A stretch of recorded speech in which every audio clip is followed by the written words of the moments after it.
આજકાલ શ્વાન કરડવાના કેસ સતત વધી રહ્યા છે, ત્યારે તેને લઈને સાવચેતી રાખવી ખૂબ જ જરૂરી બની ગઈ છે. છેલ્લા કેટલાક સમયમાં જો જોઈએ તો રાજ્યમાં ઘણા બધા લોકોએ શ્વાનના હુમલાના કારણે પોતાનો જીવ ગુમાવવાનો પણ વારો આવ્યો છે.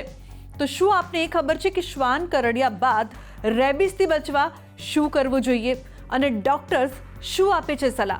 ચાલો જાણીએ આ મહત્વની જાણકારી. શ્વાનના કરડવાના કેસ જે રીતે વધી રહ્યા છે તેને લઈને કેટલીક સાવચેતી રાખવી ખૂબ જરૂરી છે. આ સાવચેતી શ્વાન પાળનાર માલિકે પણ ખાસ રાખવાની હોય છે. શ્વાનના કરડવાના કેસ જે રીતે વધી રહ્યા છે, ડોગ વેક્સિનેશન એ ડોગ બાઇટિંગથી બચવાનો એકમાત્ર ઉપાય છે. જેથી જો તમે ઘરે ડોગ રાખો છો તો તેનું સમયાંતરે નજીકના પશુના દવાખાના ખાતે જઈને વેક્સિન કરાવતા રહેવું ખૂબ જરૂરી છે. આ રેબિસ એક એવી બીમારી છે જે એકવાર વ્યક્તિને થઈ જાય પછી તેનો કોઈ ઈલાજ નથી. શ્વાનના કરડવાનો શિકાર બનેલી વ્યક્તિએ એન્ટી રેબિસ વેક્સિનનું શેડ્યુલ પૂર્ણ કરવું ખૂબ જરૂરી છે. પાલતુ તથા શેરી ફળિયાના શ્વાનનું સમયાંતરે વેક્સિનેશન કરાવતા રહેવું જોઈએ. જે લોકો પાલતુ પ્રાણીઓ માટે વિશેષ પ્રેમ ધરાવે છે તેઓ ઘણીવાર કૂતરા, બિલાડી, સસલા અને અન્ય પ્રાણીઓને તેમના ઘરમાં રાખે છે. લોકો પાળતુ પ્રાણીને તેમના પરિવારનો ભાગ માને છે. તેઓ પ્રેમ, વફાદારી અને સહકારથી ભરેલા હોય છે. જો કે તેમને ઉછેરનારા લોકોએ તેમના સ્વાસ્થ્ય, રસીકરણ અને તેમના વર્તન પર વિશેષ ધ્યાન આપવું જોઈએ. કેટલાક સંજોગોમાં આ પાલતુ જીવલેણ પણ સાબિત થઈ શકે છે. સામાન્ય જનતાએ કોઈ પણ વ્યક્તિને કૂતરું કરડે ત્યારે શું ધ્યાનમાં રાખવા જેવી બાબતો છે?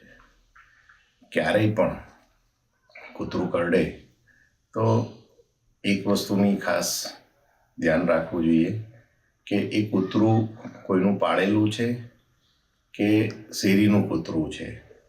જો કોઈનું પાળેલું કૂતરું હોય તો તેની પાસે તે કૂતરાના વેક્સિનેશન વિશેની પૂરેપૂરી જાણકારી મેળવી લેવી જોઈએ.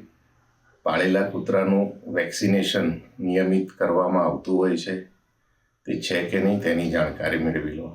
કોઈ પણ વ્યક્તિને જ્યારે કૂતરું કરડે ત્યારે તેણે જે ભાગ પર કરડ્યું હોય કૂતરું, એના દાંત વાગ્યા હોય, તમારા સ્નાયુને ઈજા થઈ હોય, ઘા ઊંડો થયો હોય, તો આ જે ઘા હોય છે તેને સાબુના પાણી અને સહેજ હુંફાળા પાણીથી ખૂબ વારંવાર અવારનવાર ધોઈ એને સાફ કરી અને એન્ટીબાયોટિક ક્રીમ જેવી કે બીટાડીન ઓઇન્ટમેન્ટ એવું તમે લગાવી શકો છો.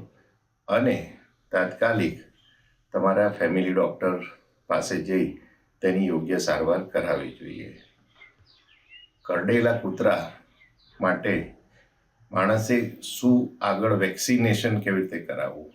તો એક તો ટીટેનસનું ઇન્જેક્શન જે હવે ટીટીની જગ્યાએ ટીડી તરીકે અવેલેબલ થયું છે એ લઈ લેવું જોઈએ.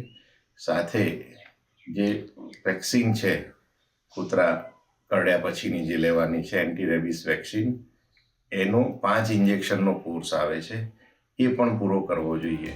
તો આજના અમારા આ અહેવાલમાં બસ આટલું. ફરી મળીશું એક નવી અને મહત્વપૂર્ણ જાણકારીની સાથે. પરંતુ આ વિડીયોને આપ ખાસ લાઈક કરજો અને વધુમાં વધુ શેર પણ કરજો, જેથી શ્વાનને લગતી, રેબિસને લગતી આ મહત્વની જાણકારી બીજા લોકો સુધી પણ પહોંચી શકે અને જો શ્વાન કરડવાનો બનાવ બને તો તેમને ખબર પડે કે સૌથી પહેલા તેમને શું કરવું જોઈએ. નમસ્કાર.